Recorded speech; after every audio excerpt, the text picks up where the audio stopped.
Okay, this video is a book report. Here's the book, Endemic Skeletal Fluorosis. The author's name is Dr. Raja Reddy. He's an Indian doctor from India. He's a neurosurgeon in India. And he's interesting. This guy's been doing research on the toxicity of fluoride since the 1970s. And he lives in India, and where there's a lot of populations where they've got a lot of endemic fluorosis in their soil and in their drinking water. So you'll get entire populations with really severe fluorosis of the spine. Of course, there's dental fluorosis. I thought that was interesting. That's why I was curious about the book, because being a neurosurgeon and interested in the spine, the manifestations of skeletal fluorosis have a lot of overlap with the manifestations of ischemic spine, with spinal degeneration, all the things we've talked about in my previous lectures on the spine. DISH, diffuse idiopathic skeletal hyperostosis, OPLL, ossification of the posterior longitudinal ligament, OLF, ossification of ligamentum flavum, Bostorp's disease with ossification, fusion of the spinous processes. Okay, so anyways, that's kind of interesting to me. And the reason, too, is fluoride weakens the ligament. When it weakens the ligament, it causes segmental instability. The spine compensates by fusing those segments, okay? Same thing with glyphosate, glycine phosphate, glyphosate, sprayed on soy. That can also damage the structure of collagen, because every third amino acid on collagen is a glycine. It can substitute for that. Then its big, bulkier structure interferes with the triple helix structure of collagen. Okay, so that's another problem with those spines. Lack of vitamin C. You need vitamin C to synthesize collagen. Collagen is 1/3 of the protein in your entire body. It's how you make your ligaments to support your spine. All right, so what else was interesting? If you want to diagnose skeletal fluorosis, you can look at the x-ray findings, CAT scan findings. You can check the patient's serum and blood and urine F- levels. You can even do a bone biopsy and measure the content, although it would be rare to do that. I put the page numbers on here for this book, so if you want, it's all in this book. Let's see, what else? The patient was going to be more severely affected by whatever dose of fluoride they ingested if they were low in magnesium. Most Americans are low in magnesium because it comes from plants. They don't eat plants, you're going to be low in magnesium.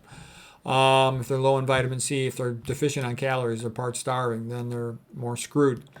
Also, an acidic diet like meat, okay, increases the toxicity of the fluoride, versus a person who eats a vegan diet. They're less likely to be affected. It's got more vitamin C, it's got more magnesium, and it's alkaline. All of that stuff helps protect you. And by the way, I had fluoride in my drinking water up until the time I was at least in my 20s, and then I moved back to my parents briefly. So I drank it. Luckily, I was hopefully pretty resistant to it. Maybe I would have been a lot smarter. I don't know. Good to filter your water. You can remove it with reverse osmosis. You can remove it with distillation. I'm not sure if you can remove it with ion exchange. I think you can, but I'd have to study that more. I don't know. And nowadays they put more stuff in the water besides just F-. They put aluminum in there. The aluminum's a neurotoxin, okay? They also put PCBs. Those are an excitotoxin. They increase opening of the NMDA. Well, actually, they have an excitotoxic effect, PCBs. All right, EDCs, endocrine disrupting chemicals, very many of those, like BPA is a mitochondrial inhibitor. They're all neurotoxic, okay? They're bad. This stuff's in your drinking water, okay, and your kids' drinking water.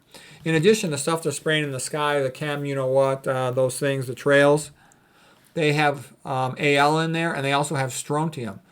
These are both things that potentiate the effect of F-, okay? So you're not just hallucinating, you're not just paranoid. Yes, you are being POYSONED, okay? I know that's not the best spelling, but you get my point.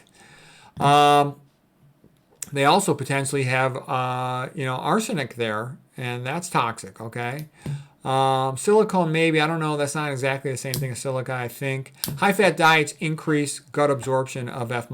So a typical American, they don't eat magnesium because they don't eat plants. They eat a high-fat diet with meat. It's acidic, tons of protein. All of those things worsen fluoride toxicity. Maybe that's why I was a little bit protected.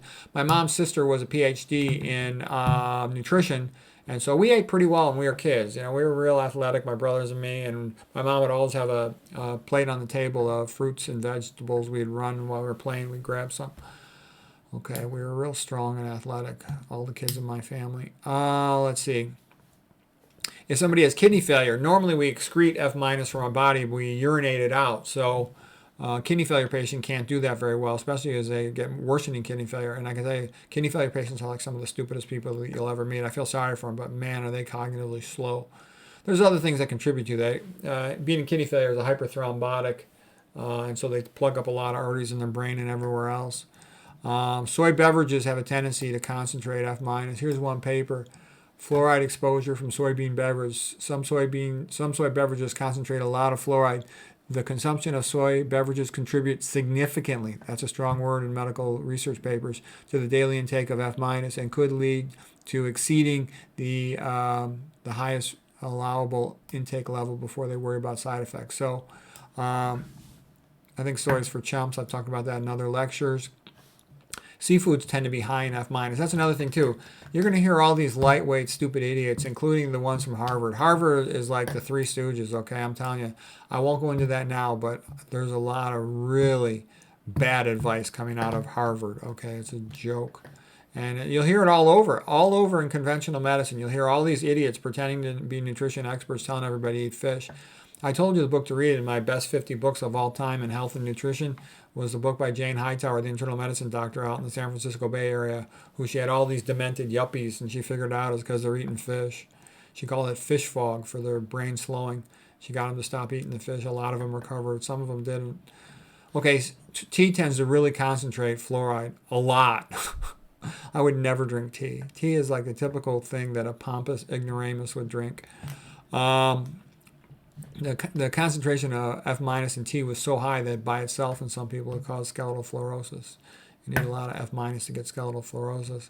Wines will sometimes have NAF as a preservative. So I think that's kind of funny. They're trying to tell you that F minus is good for you in your water. It's an insecticide. It's a rodenticide. It's toxic, okay? It's a preservative. Let's see what else. You need it's also, mitochondrial inhibitor. It's bad. You need to check your bottled water if it has F minus. One of the things I learned was that volcanic rock has lots of F minus in it. The human body doesn't need any F minus. You don't need any at all. I'm going to come back to that volcanic rock thing later. There's something interesting about that. Some brands of water don't have any. If they're a reverse osmosis filter, that's a good sign. If they're distilled, be careful you eat something first. Otherwise, I think it could make you too hypoosmolar. That's why I don't drink distilled water. Okay, arsenic will synergistically worsen the effects of F minus. When you exercise, you sweat more, and you can sweat some out of your body to increase the excretion of it. But still, a lot of people have been exposed to it for decades, and they have a lot of it in their bones. So it's a gradual, slow process of getting it out of the body. It doesn't happen overnight. It takes years. It weakens collagen. We talked about that, and that causes problems in the bones. It weakens also the rib cartilage. They cause segmental instability of the attachments of the ribs to the vertebra, and those will become fused over time in a lot of these persons. And having fused ribs means your rib cage doesn't move as well as having a fused spine. And so that can decrease your vital capacity of your lungs a bit. Not good, especially if you're already compromised by smoking or by autoimmune disease and by degenerative spine disease. F minus causes increased amounts of arterial calcifications, which can worsen hypertension and diabetes-related atherosclerosis. In the brains, it'll increase calcification of the pineal gland. I see that every single day a bunch of times. And calcification of the falx, ossification of the falx. That's the fibrous separation between the right and left frontal lobes of the brain, as well as the parietals and the occipital lobes. So it'll cause calcification, ossification of that. It can do that. So anyways, F minus is bad. You want to avoid it as best you can. So anyways, I thought this book ended up being kind of a good book. At first I thought, the print's kind of small. It's a pain in the ass. The images are not labeled. I mean, I can interpret the images anyways, but they're not really labeled. They're kind of small. So it's kind of sloppy. English is not his first language, so it's a bit awkward. But the reason why it was still a very valuable book to read, and I've read like 500 books on F minus, is because he's got tons of experience with it, because there's all these endemic areas where it's off the chart levels. So he's got more sicker patients than anybody else who's written about it. So I thought the book ended up being quite good, and his heart was in the right place. He's trying to understand it. So anyways, it was a good book. If you're interested in studying F minus, I strongly recommend you read the book. So anyways, that's it.